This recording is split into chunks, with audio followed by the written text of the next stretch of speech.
Bruins lose 6-5 in the shootout against the Ottawa Senators, blowing a 5-3 lead in the third period with less than 5 minutes to go. Welcome back down into the night, everybody. Now, is this the worst loss that the Bruins have suffered all season? No, not at all. Not at all. I would honestly say that the 8-1 loss to Carolina is worse. Is this the most frustrating loss that the Bruins have had all season? By a country mile. But before we get into why this is the most frustrating loss that the Bruins have suffered all season, please remember to like, comment, share, and subscribe. And click the notification bell. I'll stay updated on what I got going on. I have some decent ideas in the works. You're gonna want to stick around for that. Now, goalie gives up 6 goals. Immediate first instinct is to blame the goalie. And yes, there were definitely some instances in which Swayman probably could have had a save when he needed. In which Swayman could have had a save. On the other hand, what is this defense in front of him doing? You can't have 3 consecutive games where you allow 40 or more shots on goal, and expect that to be a winning formula. You can't expect that to be something that gets you into the playoffs. But on the third hand, this team's defense is so unbelievably pitiful without McAvoy and Lindholm. And yes, I have been frustrated with McAvoy. I have been beyond frustrated with McAvoy. This is without a doubt the worst season that McAvoy has had in recent memory, if not ever. He's still a core part of this defense, and I think honestly the main reason why he's been playing so poorly is because he hasn't had Lindholm for since like November. And Jesus Christ, without Lindholm, this team can't move the puck out of its own zone, and oh my God, it's so bad. It's so bad. There were 3. I swear to God, there were at least 3 goals this game where there were 3 or more Bruins within like 5 feet of each other at any given point. I played soccer for a decent 8 or 9 years growing up. I loved playing soccer. Soccer was really, really fun for me. And my dad was my coach. I love him. I love my dad to death. He was a really good soccer coach, honestly. The biggest thing that he told one of the biggest things that he told me that you should not do is bunch up on defense. Because it allows the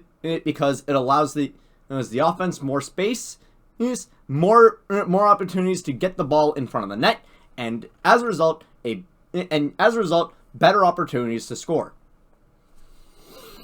The same thing applies to hockey, and the Bruins suck at it! I know that this fan base has had its problems with Swayman. If Swayman was not playing, this team would be in a lottery position. This team would absolutely be a bottom 10 team with a good chance of that top spot. If Jeremy Swayman were not on the Boston Bruins right now, this organization would be looking at making Heat Seal Porter Martoni jerseys by March. Now, the offense on this team for this game, it wasn't terrible. Well, there were decent breakthroughs through the defense, and Pasta's goal was really nice. Geeky's goal, oh my freaking God, that was a beauty, absolute killer. Charlie Coyle, even though he could not finish to save his life, he played a very gritty game, and I'm happy that he's developing that, and I'm happy that he has that portion of his game to show. But please, for the love of God, just freaking score, man! Just freaking score! Come on! And Frederick had another decent showing, even though he didn't end up on the score sheet. Kastelic was nearly out of Gordie Howe had he. Johnny Beecher ended up on the Johnny Beecher, my boy Beecher, ends up with a goal. Josh Norris, oh my god, he just goes crazy and scores 2 goals on us, and the final 2 minutes happen. Ty Anderson is one of my biggest inspirations when it comes to hockey journalism, and he has a running notes app thing where he lists every single time that the Bruins have given up a goal in the last 2 minutes of a period. We're at 20 this season. We are giving up goals in the last 2 minutes of a period nearly once every other game. That is pitiful. Absolutely pitiful. The way that this team plays when everything is on the line, it's just frustrating. It's so frustrating. And I was talking to some friends, and the way that this team plays when it comes to empty net situations where you're playing 5-on-6, they're just this team is just always going for the empty net, and I understand that. Yeah, that's sort of what you want to do, but realistically, the first thing that you should be doing is clearing the zone. Clear the zone before you try to send it all the way to the other end, because a good chunk of the time, what's gonna happen is you're gonna go wide, and you're gonna ice the puck, forcing it right back into your own zone. Right back into your own zone. You're not gonna be able to switch out. You're gonna be tired, and the opponent is gonna have a better chance of scoring, and that's exactly what happened. The Bruins ice the puck, and they allow Ottawa to score a last-minute goal. In overtime, Coyle, great job, amazing job at being a puck hound. Again, oh my freaking god! Can you try to score?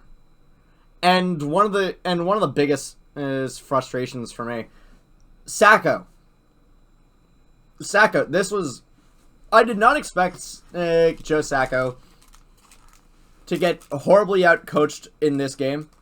He got the floor mopped with himself. Constantly changing lines. And Marchand didn't even play in like the last 3 minutes of the game. Didn't play a single shift through all of overtime, and wasn't even put in during the shootout, which has you wondering if Marchand sustained an injury or if he got benched for the last bit of the game. But the thing that pissed me off is you benched him for the shootout, and you put in Pavel Zacha. If you don't know, Pavel Zacha has a career 1 for 8 in the shootout. And Joe Sacco thought that this was a better chance for winning than putting in your captain, Brad Marchand, who is one of the best offensive players that this team has ever seen. And yes, I know, Marchand is a career 21.6 in the shootout. That's still better than 12.5%. Sacco, what are you doing?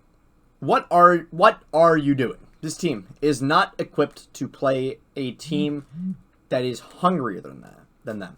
And really, that's what they got in this game. I know you're playing the worst Kachuk, and you're playing a team that has routinely kicked themselves in the nads so many times that you're surprised that they're still fertile. Well, doesn't matter. This team wanted this win more, and ultimately their play in this game showed it. Not Ottawa's, Boston's. Boston showed that they did not want this win more than Ottawa. And in an uber competitive Eastern Conference when you were trying so desperately to keep up with the Joneses and make it to the playoffs, which you don't even know if you actually want to do that, to lie down and die in this game like you did in the last 10-15 minutes. It's just that showed me everything. There was one positive moment in this game, and it was before the game, because this was Swayman's first journey up to Ottawa post after the Ullmark trade.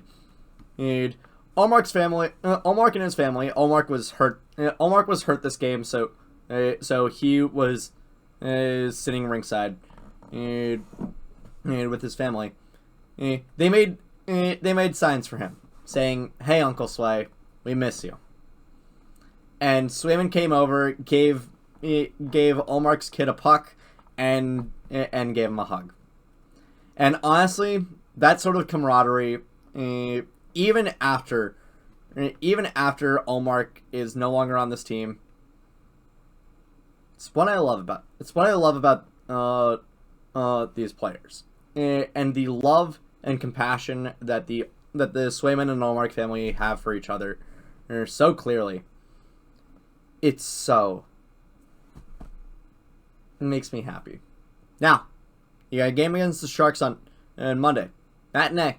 It's Martin Luther King Day. Granted, a good chunk of the country is gonna have their eyes on something else. Make them put their eyes on you.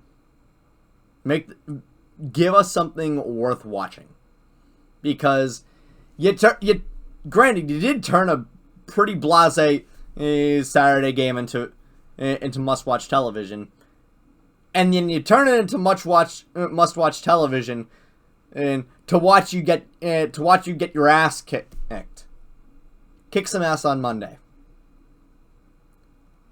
We'll be watching, or at least I'll be watching. Thank you all so much for watching. Thank you all so much for tuning in. I'll see you guys on Monday. Take care, everybody.